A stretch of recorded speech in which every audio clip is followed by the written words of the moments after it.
হারিয়ে যাওয়া দেশীয় ধানের বীজ সংগ্রহ কেন্দ্র গড়ে উঠেছে নেত্রকোনায়। এ পর্যন্ত ৫ শতাধিক জাতের ধান সংরক্ষণের পাশাপাশি আবাদ করেও সফলতা পেয়েছেন একটি গ্রামের কয়েকশো কৃষক। শুনতে অবাক লাগলেও রোগবালাই প্রতিরোধে খোলা হয়েছে ফসলের হাসপাতাল। আর এই উদ্যোগে সার্বিক সহযোগিতা করছে কৃষি বিভাগ। সোহান আহমেদ কাকুনের তথ্য চিত্রে ডেস্ক রিপোর্ট। নেত্রকোনার আটপাড়া উপজেলার রামেশ্বরপুর গ্রাম, যেখানে দেশীয় ধানের প্রায় ৫০০ জাতের বীজতলা তৈরি করেছেন কৃষক। একটি বেসরকারি সংস্থার উদ্যোগে ২০ বছর ধরে চলছে এই ধান সংগ্রহ কার্যক্রম। ৫ শতাধিক জাতের ধান সংগ্রহের পাশাপাশি সংগ্রহে রয়েছে বিভিন্ন দেশীয় সবজির বীজ। ইতিমধ্যে উচ্চ ফলনশীল প্রায় ৬৮ জাতের ধান আবাদ করছেন কৃষক।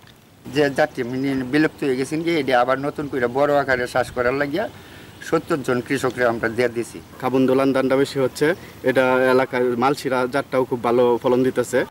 শুধু তাই নয়, রাসায়নিক সারের ব্যবহার কমাতে দেশীয় পদ্ধতির বালাইনাশক ব্যবহারে উদ্বুদ্ধ করতে দুর্গাশ্রম গ্রামে খোলা হয়েছে ফসলের হাসপাতাল, যেখানে ফসল আবাদে প্রতিবন্ধকতা প্রতিরোধে দেয়া হয় নানা পরামর্শ। কাজরে তখন আসে আর কি, তখন আমরা বৈশা সবার নিয়ে একটা পরামর্শ করি। এতে রাসায়নিক সার এবং বিষ ব্যবহার করতে হয় না, কৃষকরা এটা ব্যবহার করতেছে এবং উপকৃত হচ্ছে। এই ধানের বীজগুলো গত ২০০৫ সন থেকে সংগ্রহ শুরু করে এবং এখন পর্যন্ত ৫০৪টি ধানের জাত তারা সংগ্রহ করেছে এবং জাতগুলো চাষ করা হচ্ছে মাঠে। এদিকে ধান ও সবজির উৎপাদন বাড়াতে কৃষককে সার্বিক সহযোগিতা করছে কৃষি বিভাগ।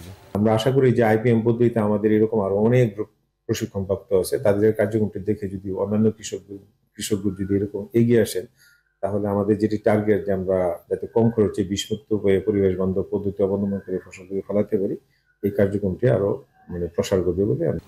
হারিয়ে যাওয়া ধান ও সবজির বীজ সংরক্ষণের এই উদ্যোগ পরিবর্তন এনে দিয়েছে স্থানীয় কৃষিতে। বছর জুড়ে আবাদ হচ্ছে ধানসহ বিভিন্ন জাতের সবজি। ভবিষ্যতে দেশীয় ধান আবাদে আগ্রহী হবেন দেশের সব অঞ্চলের কৃষক, এমনটাই প্রত্যাশা সবার।